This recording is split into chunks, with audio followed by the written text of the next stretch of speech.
Recycling is an African invention. In the market of Bamako, miracles are worked with things that no one wants. From here come toys that are later used throughout Western Africa.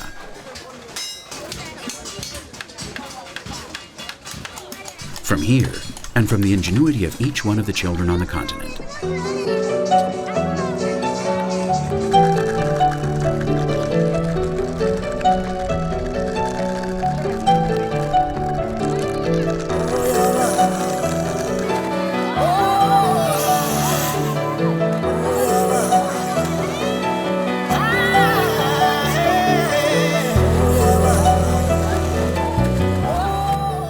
In the majority of African tongues, the word boredom doesn't exist.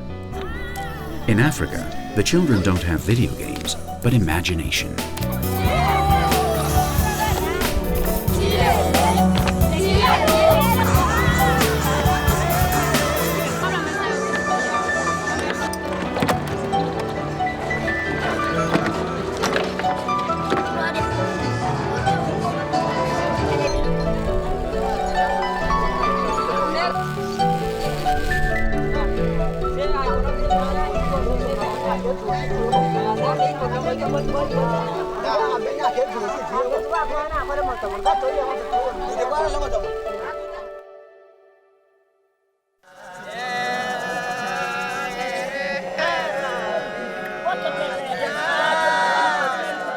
Something similar happens with festivals, with music and dance present at every moment of leisure or celebration.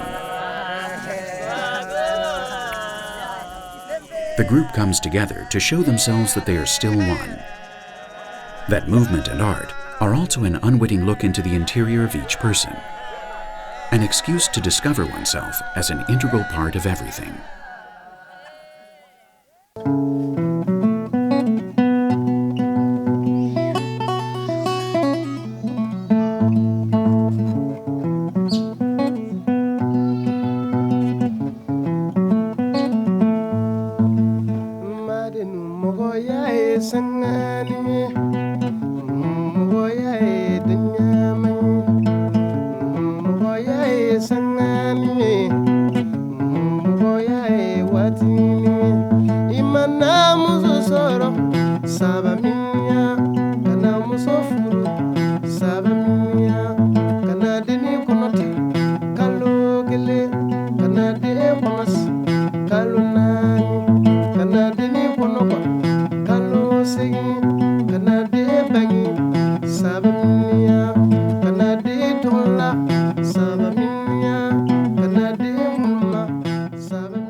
They got to the final of the African Cup, and they visited the oracle, who told them that if there is a penalty kick, the one who kicks it, scores 3 penalties, will die.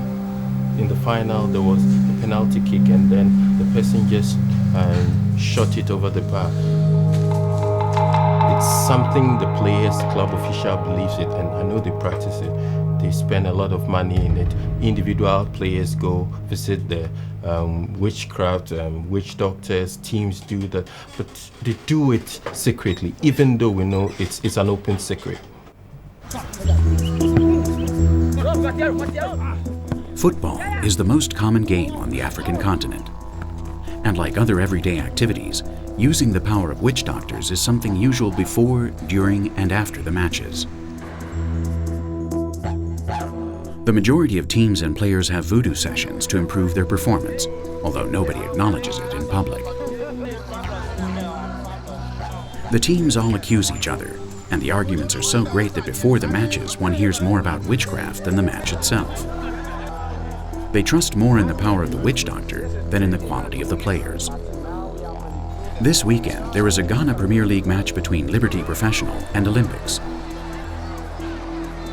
The team that wins will be at the top of the ranking.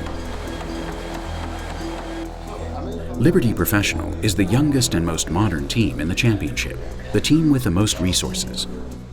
It was formed in the 1990s and is financed by selling the European clubs its best players, the ones that excel and can win fame in the great international leagues.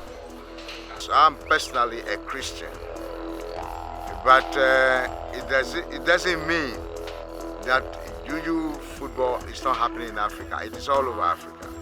And if anybody doesn't want to talk about it, then that person is trying to be a liar.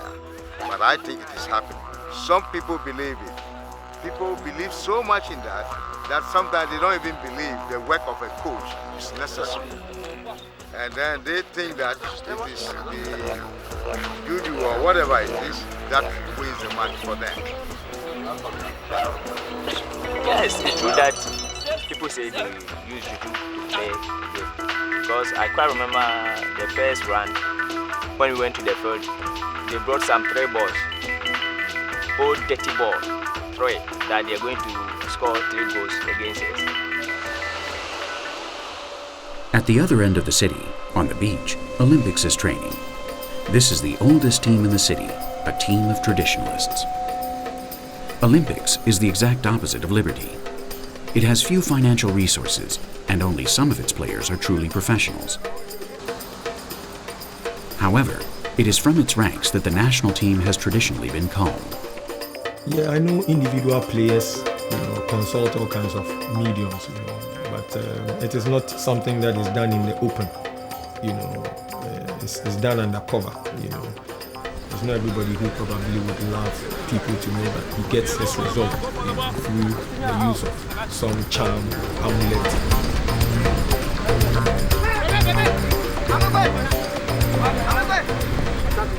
Some may go for bad reasons, for the other person to get injured during training or during match situations so that he will have the opportunity to continue playing. And they do that to weaken opposition, but most of them, they do it to enable them play, to score goals. That's for the individual, and teams do that to enable them win matches. Oh, no. Why are you afraid? Because I have God. I know that most they will do that thing on me. So every time I fast to call God, I ask Him this to protect me for this match.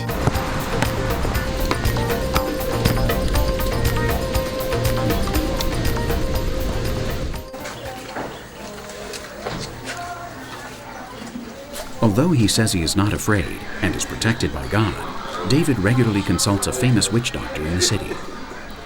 He always does so before important matches, and tomorrow's even more.